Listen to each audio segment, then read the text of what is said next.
رمضان المبارک کے مبارک مہینے میں ہم اور آپ اللہ کی عبادت کیا کریں اور جہاں تک ہو سکے زیادہ سے زیادہ قرآن پاک کی تلاوت کیا کریں، کیونکہ اللہ تبارک و تعالیٰ کا یہ وہ مقدس کلام ہے، یہ وہ مقدس کتاب ہے جو انسان کے پتھر دل کو بھی موم کر دیا کرتی ہے۔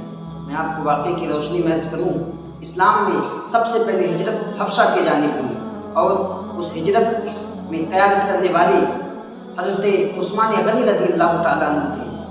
اب خلیفہ برحق ہیں حضرت عثمان غنی کی قیادت میں یہ قافلہ مکہ شریف سے حبشہ کی جانب روانہ ہوا۔ یہ وہ وقت تھا کہ جب مکے میں مسلمانوں کو ستایا گیا اور پریشان کیا گیا، جگہ جگہ جا بجا طرح طرح کی اذیتیں تکلیفیں دی گئیں۔ اس کے بعد جب پریشان ہو کر کے اس قافلے نے حبشہ کی جانب سفر کیا، حبشہ کی جانب جب روانگی کی، حبشہ پہنچنے کے بعد اور نجاشی بادشاہ سے ملاقات کرتے ہیں، اس کے دربار میں آپ لوگ قیام کرتے ہیں اور یہ لوگ وہاں ٹھہر جاتے ہیں۔ لیکن مکے والوں کو یہ بات بھی پسند نہ آئی کہ مسلمان شہر چھوڑ دے پھر بھی سکون میں رہے، ان کو مسلمانوں کا سکون پسند نہ آیا۔ انہوں نے کیا کیا؟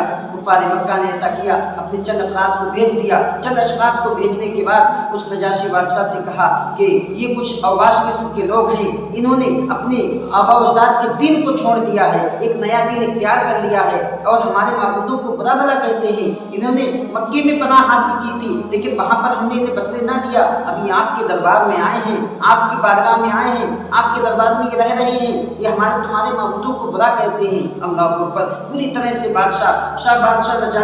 نجاشی بادشاہ کو بھر دیا۔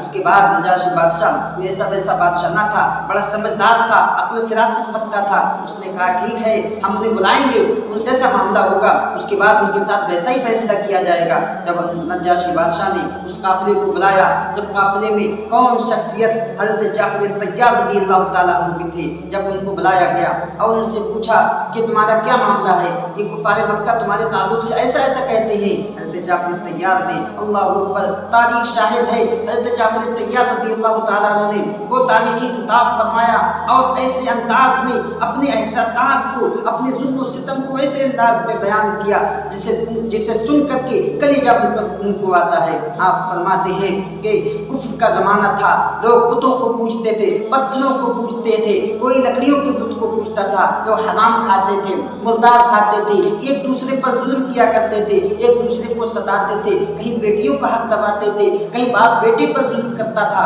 کوئی اولاد کو ستا رہا ہے، جگہ جگہ برائیاں پھیلی ہوئی تھیں، لوگ جھوٹ بولا کرتے تھے، بدگوئیاں کیا کرتے تھے، فحاشی کیا کرتے تھے، گویا کہ تمام برائیاں لوگوں میں موجود تھی۔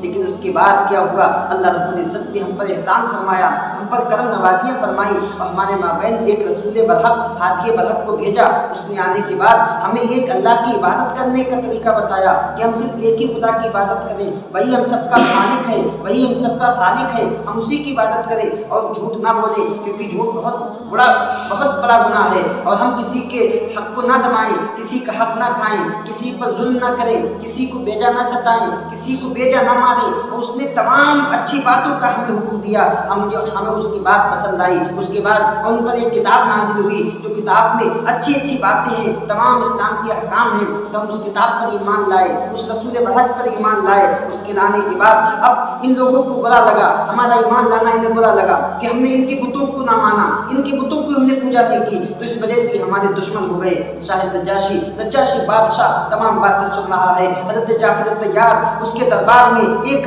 بہترین انداز میں خطاب فرما رہے ہیں، اپنے مظلومانہ انداز کو بیان فرما رہے ہیں، اپنے مظلوم ہونے کو ثابت کر رہے ہیں۔ اس کے بعد نجاشی بادشاہ کہتا ہے کہ تمہارے رسول پر کوئی کتاب بھی نازل ہوئی ہے؟ ہاں، حضرت جعفر طیار نے فرمایا ہاں ان پر ایک قرآن نازل ہوا ہے، ایک کتاب نازل ہوئی ہے، بڑی مقدس کتاب ہے، بڑی بابرکت کتاب ہے۔ حضرت جعفر طیار سے اس بادشاہ نے کہا، نجاشی کہتا ہے کہ مجھے اس کی کچھ آیتیں پڑھ کر کے سناؤ۔ سبحان اللہ! ہم آپ بھی غور کریں اور دیکھیں کہ قرآن کی تلاوت سے کیسے پتھر دل بھی موم ہو جایا کرتے ہیں۔ حضرت جعفر طیار سورہ مریم کی آیتوں کی تلاوت شروع کرتے ہیں، نجاشی بادشاہ سن رہا ہے، حضرت جعفر طیار پڑھ رہے ہیں، ابھی چند ہی آیتیں پڑھ پائی تھی، کیا دیکھتے ہیں کہ نجاشی بادشاہ اشکبار ہو جاتا ہے، اس کی آنکھوں سے آنسو جاری ہو جاتے ہیں، اتنے آنسو نکلتے ہیں، اتنے آنسو نکلتے ہیں کہ اس کی پوری داڑھی آنسوؤں سے تر ہو جاتی ہے، اس کی داڑھی آنسوؤں سے تر ہو جاتی ہے۔ اس کے بعد کہتا ہے قسم خدا کی مسلمانوں سنو،